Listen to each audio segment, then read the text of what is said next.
জাতীয়তাবাদী দল দৌলতপুর উপজেলা উদ্যোগে আজকের এই ইফতার বিতরণ কর্মসূচি এবং ইফতারের দোয়া মাহফিলে আপনাদের সবাইকে জানাচ্ছি বাংলাদেশ জাতীয়তাবাদী যুবদল ঢাকা মহানগর উত্তর এবং আমার ব্যক্তিগত পক্ষ থেকে রক্তিম শুভেচ্ছা, বিপ্লবী অভিনন্দন। প্রিয় এলাকাবাসী, আসসালামু আলাইকুম। আপনারা সবাই কেমন আছেন? একটু জোরে শুনতে চাই, কেমন আছেন? আলহামদুলিল্লাহ, আলহামদুলিল্লাহ। দীর্ঘ 17টি বছর মাফিয়া ফ্যাসিস্ট খুনি হাসিনা বাংলাদেশের মসনদে বসে বাংলাদেশের মানুষের অধিকারকে যেভাবে ক্ষুণ্ণ করেছিল, বাংলাদেশের মানুষের নাগরিক অধিকারগুলোকে হরণ করেছিল, আমাদের গণতান্ত্রিক অধিকার হরণ করেছিল, বাক স্বাধীনতাকে হরণ করেছিল, সর্বোপরি আমাদেরকে পরাধীনতার শিকলে আবদ্ধ করেছিল। তার সেই 17 বছর পর গত 5ই আগস্ট আমরা সবাই সে শৃঙ্খল মুক্ত হতে পেরেছি এবং বাংলাদেশে আমরা দ্বিতীয় স্বাধীনতা লাভ করেছি। এজন্য আমরা একটু সবাই জোরে বলবো আলহামদুলিল্লাহ। প্রিয় এলাকাবাসী, আমি আপনাদের এলাকারই সন্তান, আমি আপনাদেরই ছেলে। দীর্ঘদিন আমি ঢাকায় বসবাস করি এবং ঢাকায় আপনারা জানেন বর্তমানে আমি যুবদল ঢাকা মহানগর উত্তরের আমি আহ্বায়ক হিসেবে আমি দায়িত্ব পালন করেছি। কিন্তু আমার নারীর টান, মনের টান সবসময় দৌলতপুরের মাটিতেই ছিল এবং দৌলতপুরের মাটিতেই আছে। আমি যতই ঢাকাতে আমি রাজনীতি করি না কেন, দিন শেষে সবাই কিন্তু যখন আমাকে একটি কথা জিজ্ঞাসা করে, শরীফুদ্দিন জুয়েল, তুমি যুবদল ঢাকা মহানগর উত্তরের আহ্বায়ক, তোমার বাড়ি কোথায়? তখন কিন্তু আমি ঠিকই বলি, আমার বাড়ি এবং নারীর টান দৌলতপুর, কুষ্টিয়া, অন্য কোথাও না। তা আমি আপনাদেরই ছেলে, আপনাদেরই মাঝে এসেছি, নিজেকে আমি গর্বিত বোধ করছি, নিজেকে আমি আনন্দিত বোধ করছি এবং আমি আপনাদের সাথে কথা দিয়ে যাচ্ছি আগামী দিনে আপনাদের সকল পথ চলায় আমি আপনাদের সাথে আছি, আপনাদের পাশে আছি, আপনাদের সাথে থেকে আপনাদের পাশে থেকে কাঁধে কাঁধ মিলিয়ে ইনশাআল্লাহ আগামী দিনগুলো আমরা একসাথে চলতে চাই। আমরা এখানে দেখেছি মাফিয়া ফ্যাসিস্ট হাসিনা বাংলাদেশে যেমন একটি সন্ত্রাসের রাজত্ব কায়েম করেছিল, বাংলাদেশের মানুষের নাগরিক অধিকারগুলোকে হরণ করেছিল, বাংলাদেশের মানুষকে সবসময় পরাধীনতার শৃঙ্খলে আবদ্ধ করে রেখেছিল। এখনো দেখতে পাচ্ছি 5ই আগস্টের পরে কিছু কিছু পরিবার তারা দৌলতপুরবাসীকে তারা নিজেদেরকে তারা রাজা মনে করে এবং দৌলতপুরবাসীকে তারা প্রজা মনে করে। আমরা তাদের বিরুদ্ধে বলতে চাই, দৌলতপুরবাসী কারোর অধীনে থাকবে না। দৌলতপুরবাসী সবসময় বুক ফুলিয়ে মাথা উঁচু করে চলবে, এর ব্যত্যয় ঘটতে দিবে না। যদি কেউ এই মাফিয়া ফ্যাসিস্ট হাসিনার মতো দৌলতপুরবাসীকে আবারও কেউ যদি পরাধীনতার শৃঙ্খলা আবদ্ধ করতে চায়, আমরা তাদের উদ্দেশ্যে বলতে চাই, খুনি মাফিয়া ফ্যাসিস্ট হাসিনা যেমন পারেননি, আপনারাও কিন্তু পারবেন না।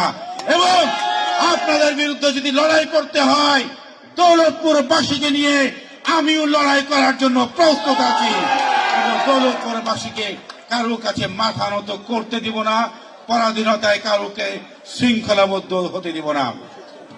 সর্বোপরি আপনাদের উদ্দেশ্যে বলতে চাই, গত 5ই আগস্ট মাফিয়া ফ্যাসিস্ট খুনি হাসিনা বাংলাদেশ ছেড়ে পালিয়ে চলে গেছে ঠিকই, কিন্তু মাফিয়া ফ্যাসিস্ট হাসিনার দোসররা কিন্তু এখনো আমাদের সমাজের বিভিন্ন জায়গায় তারা এখনো কিন্তু ঘাপটি মেরে বসে আছে।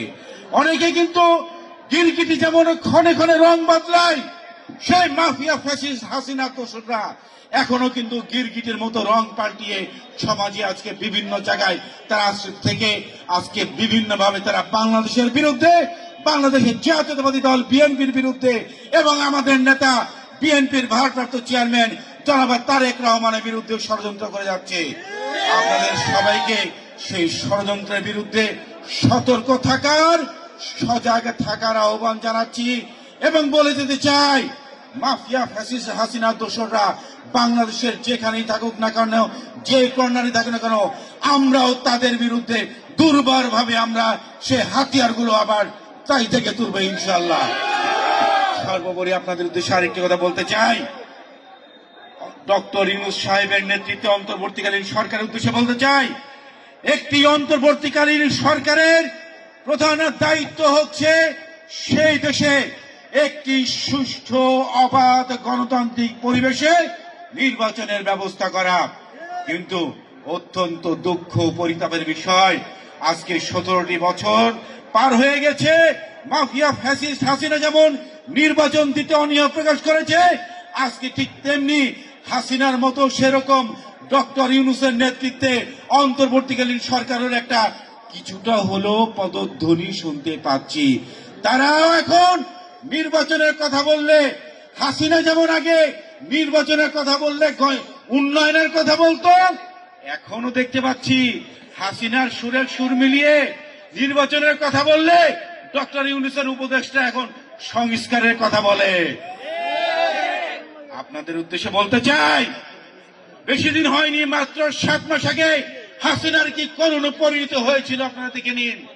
অতীত থেকে শিক্ষা নিন, বাংলাদেশের মানুষের গণতান্ত্রিক মৌলিক অধিকারগুলো তাদেরকে ফেরত দিন, একটি অবাধ সুষ্ঠু নির্বাচনের ব্যবস্থা করুন, যে নির্বাচনের জন্য বাংলাদেশের জাতীয়তাবাদী দল বিএনপির চেয়ারপারসন আমাদের মমতাময়ী মা দেশনেত্রী বেগম খালেদা জিয়া এবং আমাদের নেতা বিএনপির ভারপ্রাপ্ত চেয়ারম্যান জনাব তারেক রহমান 17টি বছর আন্দোলনের নেতৃত্ব দিয়েছে। সারা দেশে বিএনপির 3000-এর বেশি নেতাকর্মীকে খুন করা হয়েছে, 1200-এর বেশি নেতাকর্মীকে গুম করা হয়েছে এবং সর্বশেষ গত 5ই আগস্টের আগে ছাত্র জনতার গণ অভ্যুত্থানে 500-এর বেশি বিএনপি নেতাকর্মীকে শহীদ হয়েছে। সারা দেশে বিএনপির 60 লাখ নেতাকর্মীর নামে মামলা হয়েছে। আজকে সেই গণতান্ত্রিক আন্দোলন পুনরুদ্ধার করার জন্য আমরা যেমন রাজপথে ছিলাম, আগামী দিনের একটি অবাধ সুষ্ঠু নির্বাচন হওয়ার আগ পর্যন্ত আমরাও প্রয়োজন মতো রাজপথে নামবো এবং নির্বাচন আমরা আদায় করে ছাড়বো ইনশাআল্লাহ।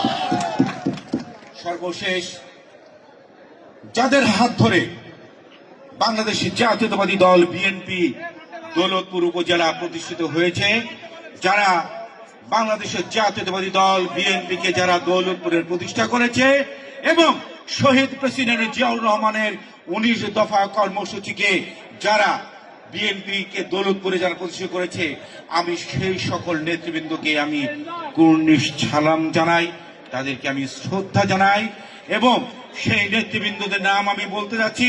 বাংলাদেশের সাবেক সফল প্রধানমন্ত্রী, এই দৌলতপুরের সাবেক সংসদ সদস্য জনাব শাহ আজিজুর রহমান, তাকে আমরা শ্রদ্ধা জানাই, সালাম জানাই, শ্রদ্ধা জানাই, সালাম জানাই। দৌলতপুরের 3 বারের সাবেক সফল এমপি, সাবেক ডাক ও টেলিযোগাযোগ প্রতিমন্ত্রী জনাব আহসানুল হক পচামুল্লাহ, তাকে আমরা শ্রদ্ধা ভরে স্মরণ করি, সালাম জানাচ্ছি, শ্রদ্ধা জানাচ্ছি। দৌলতপুর বিএনপির আর এক কিংবদন্তি নেতা জনাব রবিউল ইসলাম সরকারকে, তাকেও আমরা শ্রদ্ধা ভরে আমরা স্মরণ করছি, সালাম জানাচ্ছি। এবং আজকে যার হাত ধরে যে 4 জনের 3 জনের কাতারে আরেকজন যিনি আজকে আমাদের মঞ্চে উপস্থিত আছেন, যিনি দৌলতপুর বিএনপির প্রতিষ্ঠাকালীন সভাপতি ছিলেন,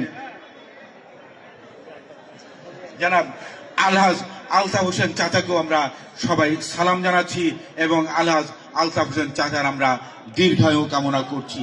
এবং আমরা দৌলতপুর বিএনপি সব সময় যেভাবে আগে এগিয়ে যেভাবে আগে দৌলতপুর বিএনপি এগিয়ে গিয়েছিল, আগামী দিনেও সেভাবে এগিয়ে যাবে। এবং একটি কথা অত্যন্ত পরিষ্কারভাবে মনে রাখবেন, বাংলাদেশ জাতীয়তাবাদী দল বিএনপির প্রতিষ্ঠাতা হচ্ছে শহীদ প্রেসিডেন্ট জিয়াউর রহমান এবং বাংলাদেশ জাতীয়তাবাদী দল বিএনপির চেয়ারপারসন শহীদ প্রেসিডেন্ট জিয়াউর রহমানের সহধর্মিণী, তার উত্তরাধিকারী বা আমাদের মমতাময়ী মা 3 বারের সাবেক সফল মন্ত্রী দেশনেত্রী বেগম খালেদা জিয়া এবং বাংলাদেশ জাতীয়তাবাদী দল বিএনপির বর্তমান কাণ্ডারি হচ্ছেন শহীদ প্রেসিডেন্ট জিয়াউর রহমান এবং দেশনেত্রী বেগম খালেদা জিয়ার যোগ্য সন্তান বিএনপির ভারপ্রাপ্ত চেয়ারম্যান আমাদের নেতা জনাব তারেক রহমান। এই জিয়া পরিবার ছাড়া বিএনপি কোনো পরিবারের ব্যক্তিগত সম্পত্তি না। এটাকে আপনারা মনে রাখবেন, এটাকে আপনারা মাথায় রাখবেন। একমাত্র জিয়া পরিবারই হচ্ছে বাংলাদেশ জাতীয়তাবাদী দল বিএনপির একমাত্র কর্ণধর, উত্তরাধিকার, উত্তরীশ্বরী, এবং তাদের হাত ধরে বাংলাদেশ জাতীয়তাবাদী দল বিএনপির ঝান্ডা পতাকা সবসময় তাদের হাতে ছিল, তাদের হাতে থাকবে। অন্য কোন পরিবারের হাতে বিএনপির পতাকা কিন্তু রেজিস্ট্রি করে দেওয়া হয়নি। বিএনপিতে যারা নেতৃত্ব দিচ্ছেন, দৌলতপুর এবং কুষ্টিয়াতে যারা নেতৃত্ব দিচ্ছেন, সকল নেতৃত্ব